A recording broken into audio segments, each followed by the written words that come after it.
What's the one thing you'll never tell your so?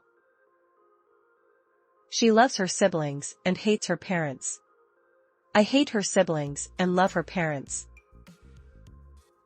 A few years ago, my girlfriend put a candy bowl in our hallway at our apartment for Halloween. She came home that day to discover that nobody took any candy, and she was a little bummed.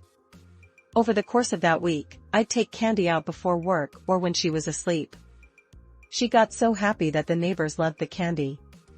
She does this every year now, and I have to continuously swipe the candy and pretend it is the neighbors. It makes her happy, and I get free candy. Win-win.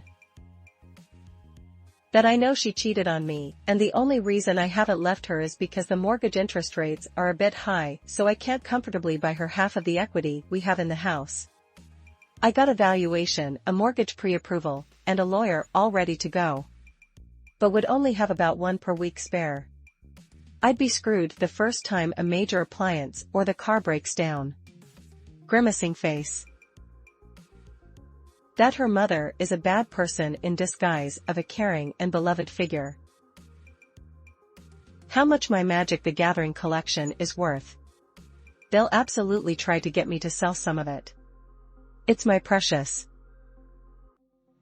When he and I first met, I was certain he was gay. He is very much not gay. And he will never know I ever thought this. I spent a couple hours doing research on how to make relationships work and keep her happy in the long run. She thinks I'm this awesome perfect guy, but I just do what the internet tells me. When me and my wife first started dating, I had a dumb canvas painting with a llama and rabbit on it that I found at Walmart.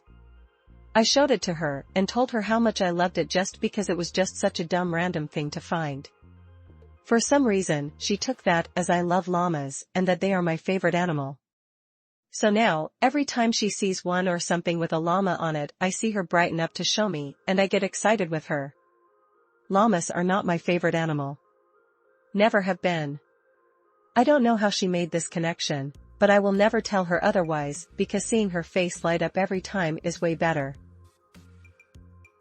I don't like the potato salad she makes, and she always tries to make it as a treat for me. It's my mom's recipe, but doesn't taste like mom's. He thinks I don't fart around him because I'm too shy or polite. It's really because they are so bad they could kill a horse. The spot you make me sleep in on the bed is uncomfortable, but I lay there because you're comfortable where you are. When we go on road trip, I buy her a couple scratch-off lottery tickets.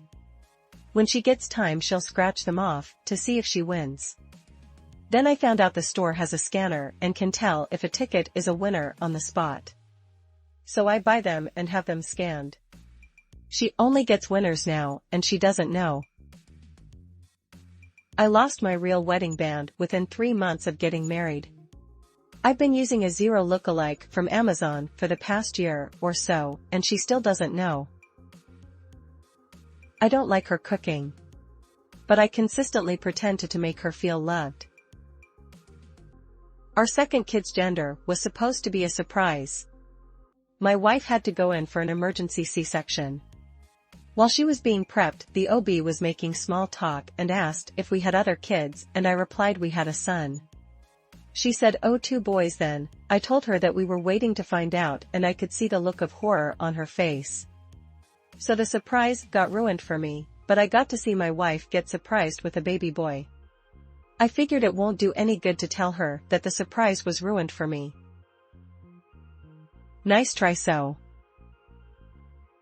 how often I use self-care. She has stated how upset she is for her low libido while on antidepressants, and I know how much they have helped her, so I just take care of things myself sometimes so she doesn't feel like she is always telling me no. Those earrings are pre-owned. TBF, we were only 4 dates in, and I cleaned them. My roommate watches the same show that my BF and I watch together. A new episode came out and she asked me if I wanted to watch it. I texted him to ask and he didn't answer, so we started the episode. Halfway through, he responds saying, "Please don't watch it without him." I finished the episode, and then a few days later watched it with him and pretended to not have seen it already. Taking this one to the grave. My wife and I have been together for 21 years now, and we're happy together. But there was a time about 10 years ago that she was just angry all the time and was constantly testing myself and the kids like dirty. I tried talking to her, tried ignoring her, everything under the sun to make her happy. This went on for almost a year. What I would never tell her is that I actually was looking at a house across town for myself and the kids. I called about it and was communicating with the realtor. I was going to leave if I got that house. It fell through, and a short time after, my wife changed and started being happier. I don't know what caused the change, but things got much better, and we're still moving forward, together. I don't know a lot about those times or the change, but things would have been much different had I gotten that house. She'll never know that I'm fighting with myself every day about going on in life. That I miss being single sometimes. I miss being able to just focus on me instead of constantly having to think of what she wants to do. I miss being able to wake up and be able to hear myself think. I miss the peace and quiet I used to have that allowed me to be able to read books. I miss the mental clarity I used to have when it was just me. I love my wife, she's one of the most amazing people I've ever met. But there are times where I think my mental health is slowly deteriorating trying to make her happy and give her the life/things she wants. Sometimes I see someone and imagine an entire life with them. I would never cheat or do anything with someone else, but sometimes I do imagine life with other people. I don't think it's super uncommon, but also not something I'd ever share with them. That I think about her twin when I'm in bed with her sometimes. He seems like a nice guy. She's part of the reason I'm still alive. We started talking around the time I hit rock bottom. Her kindness was on of only a few reason I didn't pull the trigger that October day. Loose lips sink ships. That his weight actually does bother me. Edit, seriously people. I love my husband and appreciate him so much. There is more to this situation than my one-liner above. I'm not an awful person, nor do I hate my husband. I am allowed to care about the effort someone puts into themselves. If I won't tell him, I won't tell Reddit. Speak no evil monkey. Anything ever again. She died 2.5 years ago. Crying face.